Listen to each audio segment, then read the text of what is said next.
Good morning from the Oklahomans Video Studio. I'm Dave Morris. Time to look back at some of the stories that made headlines this week, some of the stories that we're working on that will be in the upcoming headlines, and some weekend coverage for you as well in the Oklahoman and online at newsok.com.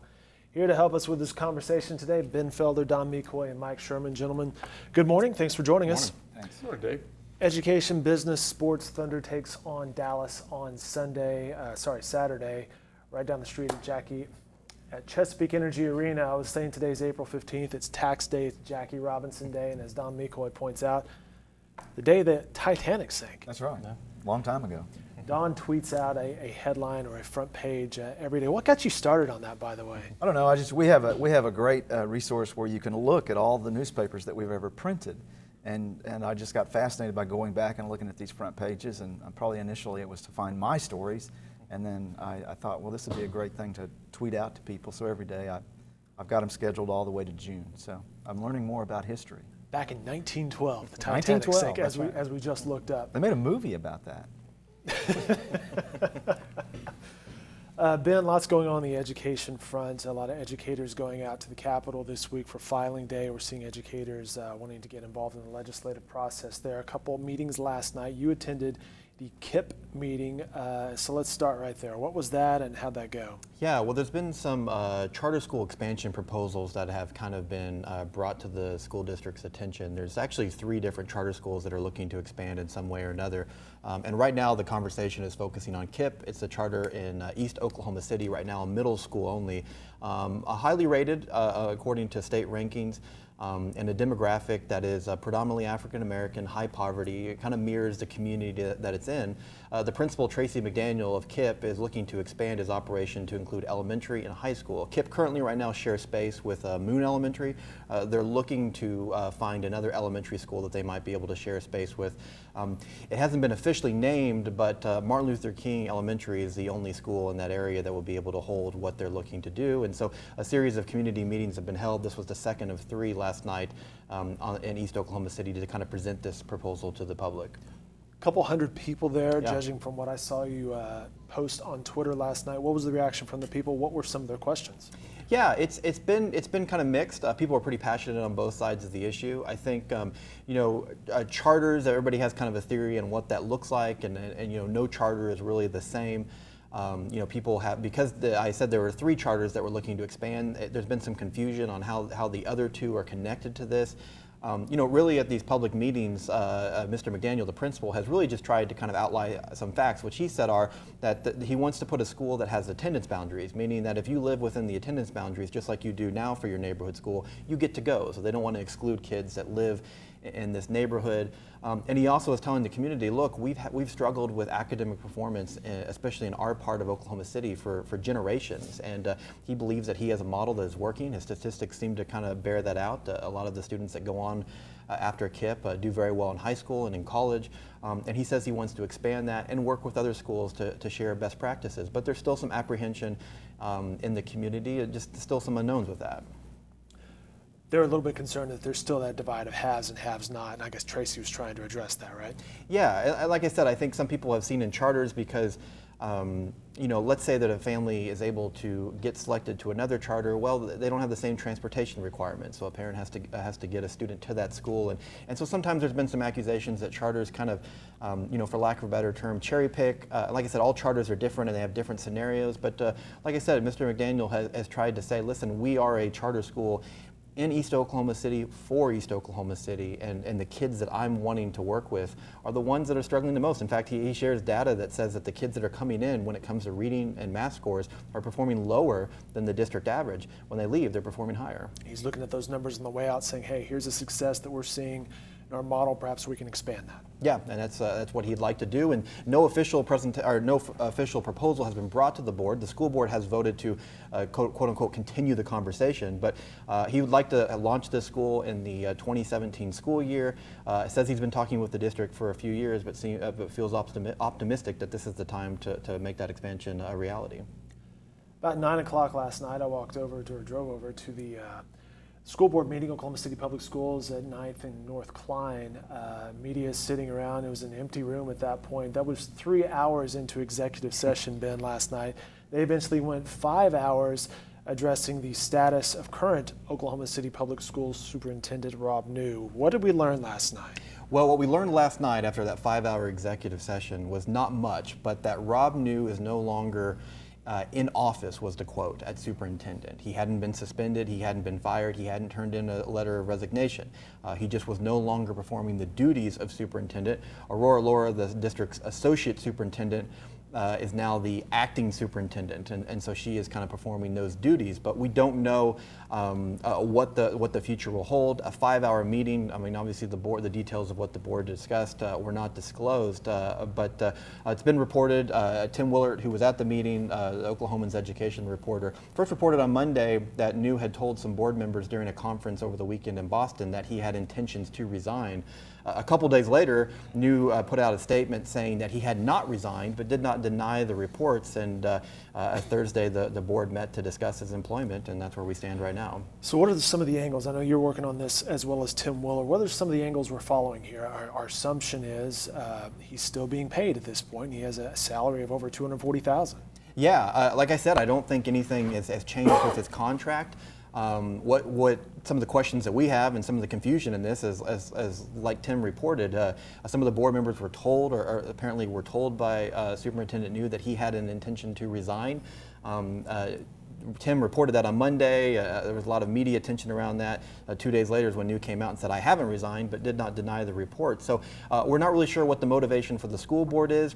I mean, they've butted some heads on some issues recently. Ruth Veals has had some sharp criticism for Superintendent New.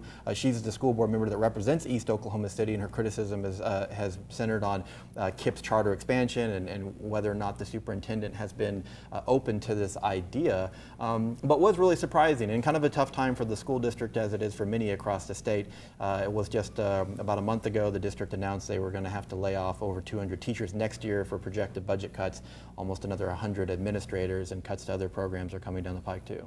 Teacher shortage, discipline issues, there's a lot to consider. Yeah, it's a tough time. You know, a story that I'm looking at right now is kind of taking a look at the tenure of urban superintendents, not just in Oklahoma City, but across the country, that those tenures aren't long. When you look back, I believe we've had about 11 superintendents in Oklahoma City over the past 15 years, and that includes a few interims in there as well. This is not a job that somebody stays in for a long time. That's not unique to Oklahoma City. A lot of large school systems in big cities across the country have some similar situations. You know, in talking with some people at organizations that work with urban school systems, I mean, they'll admit it's a tough job. I mean, you're coming in, you're dealing with issues of high poverty, discipline issues. You know, I kind of liken it to you know, a football team that's been losing for a long time. You come in, it's not an easy ship to turn around, but there's a lot of expectations even after that first season. I was talking with Mark Myers last night. He's now PIO for the public school system, and he was joking that back in his days when he worked at KTOK, some of those meetings stretched till 2 or 3 in the morning. So perhaps 11 o'clock was letting him off the hook last night. Yeah, maybe so. I know Tim was burning to get that story in and did a good job. Obviously, we have our deadlines, but yeah, still a lot of questions that we have. But as of right now, it seems like Aurora Laura, the associate superintendent, is taking on the duties of a superintendent, and Rob New is still in town for the foreseeable future until the board meets again. Good stuff, Ben. Don, we'll bring you in at this point. Breaking news this morning, or at least new news this morning on Sandridge. Yeah, Sandridge disclosed in a regulatory filing that the Department of Justice had notified them that they were no longer the target of an antitrust investigation. They had disclosed some time ago that they had been subpoenaed. We didn't know what all the details were, but that it just had something to do with an antitrust violation. There have been the federal grand jury that has been involved in this issued an indictment separate from Sandridge, where they indicted Aubrey McClendon, who then died in a car crash the next day, and those charges were dropped. Now here we are a few weeks later, and Sandridge says that DOJ says they're no longer the target of this investigation. We have no idea if those two things are linked together. There's a lot of suspicion that maybe they were, but we really don't know. But that is good news for Sandridge. There was some overhang on this deal. People didn't know what was going to happen if they get tied up in this, along with all the other financial problems that they've got with the wastewater disposal problems they've got. This is good news for them to get this kind of out of the way. Well, and a good news week overall for Oklahoma energy companies. Yeah, oil prices have been pretty strong lately. Back in February, they went as low as $26 a barrel. Right now, we're at a little bit over 40. which is a big improvement, which is still a huge disparity from where we were 20 months ago when we had $100 a barrel. But that's helped. There's been some optimism about maybe that we're getting into a recovery mode here. We've seen that reflected in stock prices. Chesapeake this week had a big jump in their stock price because they made a financial negotiation with their lenders, basically pledging everything the company owns, all the oil and natural gas they have in the ground, their hedges, their mortgages, everything, to retain their credit limit. And so they've got some flexibility, and it also puts off their next evaluation of how much their collateral is worth for about a year. That's a big deal for oil companies. Oil companies is a very capital-intensive process. They need lots of money to do what they do. Every well they drill is a multi-million-dollar project. So when banks and others lend them money, twice a year they look at their assets. They pledge the oil and natural gas in the ground to get these loans. Well, the prices have declined so precipitously that these lenders are kind of getting edgy. They're limiting how much they can have. Through this deal where they made this big bet, they bought themselves a year of time. The hope is that oil prices will continue to recover, that natural gas prices really can't get much lower. So and Chesapeake stock went up 50% in a day after that. So it was. They had a big Tuesday. We saw some big prices on some of the other local energy companies as well. Oh yeah, they all did really well this past week. Devon, Continental. We saw a lot of prices bouncing back.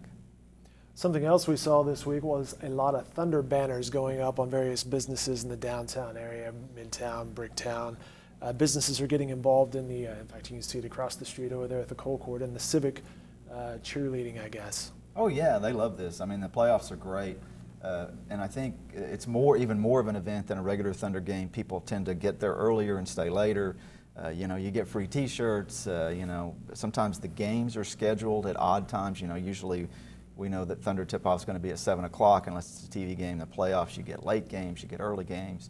It's great for the companies that are downtown, and they want to, hey, everybody loves a winner, so they want to get in on that. Mike will bring you in at this point, a bit of a later tip-off, game one Saturday, 8:30, right? 8:30.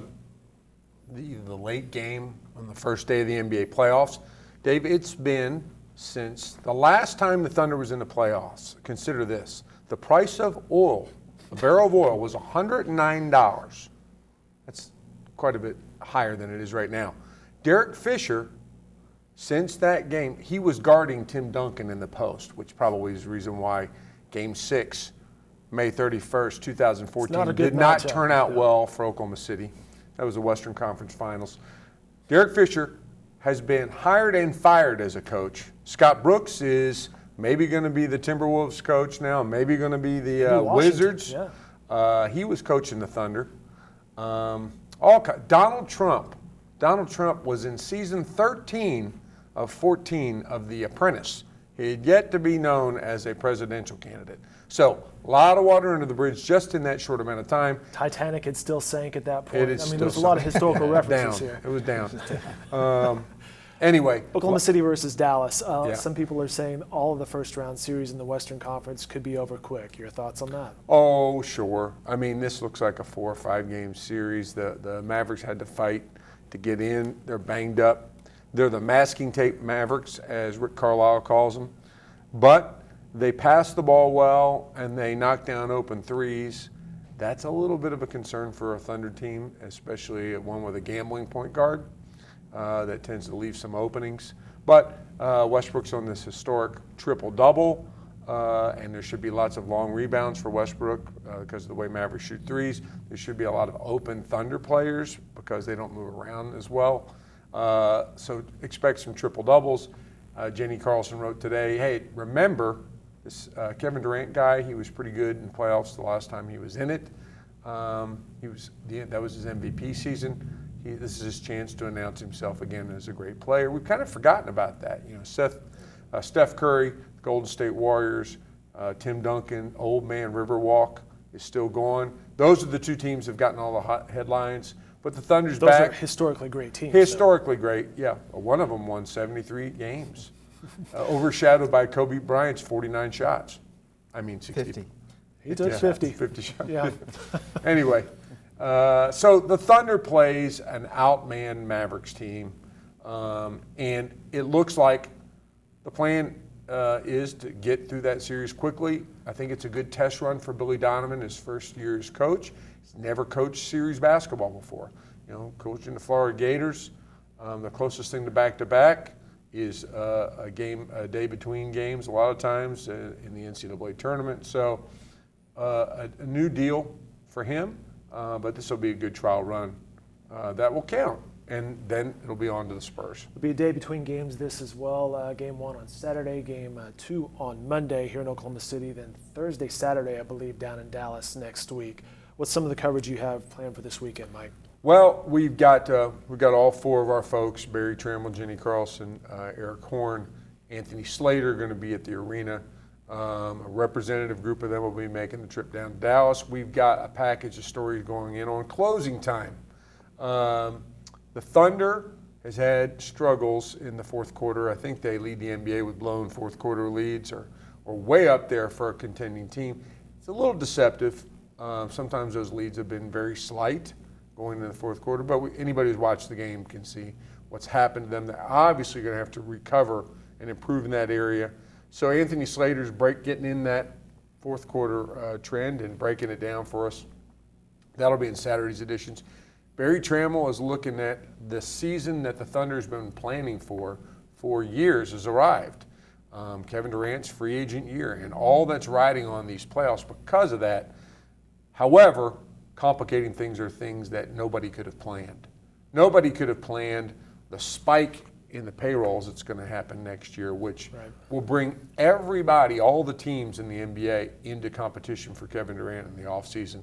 In the old days, before there would have been 3 or 4 teams with salary cap room to compete for Kevin Durant, and they would have all been bad teams. Now Golden State, heck, San Antonio could enter the bidding for Kevin Durant. That's never happened before. Whenever a free agent moves, they move from a good team to a stress team, a team not so good. Shaquille O'Neal is a great example when he went from the Magic to Did you watch that last Los night? Angeles. I thought that was excellent, really good. didn't you? It's good stuff. That was really cool, especially for someone who's followed the Lakers. Yes. Anyway, so Barry's going to be looking at that. Jenny's got a column on whether it indeed is title or bust for Kevin Durant, and whether his plans to stay here. And Eric's got the big matchups page, and that'll be in Saturday's editions. And people have lots of time on Saturday to read that before showing up at the arena, 7 o'clock, 7:30, getting their T-shirt, getting their seats. They can also discuss facial hair. That we have a 15, 20-minute video with Enes Kanter and Steven Adams, the Stash brothers. That was kind of a cool story by Anthony Slater. If you think about that. There's KD sitting in with Slater. Here's 2 guys who couldn't be more different. I mean, one guy comes from a part of the world where there's always a shrimp on the Barbie. That'd be Steven Adams, by the way. You got flip-flops. The other guy is from a part of the world that's war-torn and distrustful. And the guy from the war-torn place has bounced around, led a nomadic existence as a basketball player. His father is fairly wealthy, sent him on this odyssey to make a name for himself. The other guy lost his father, really raised by a village. And Steven Adams hadn't had his payday yet. I mean, he's the starting center making a fraction of what Enes Kanter makes. Enes Kanter spent time in Utah rooting against the people on his own team so he could get more playing time. And yet Steven Adams sort of made room on this team and in his heart and friendship for Enes Kanter. And so Anthony's story really tells how that all happened. That's a really rarity in a professional locker room. You know, most of the time it's all about my minutes, my paycheck, my future, my max deal. And I think it's really a testament to the kind of person Steven Adams is that this whole Stash Brothers thing surfaced. You ever grown a mustache?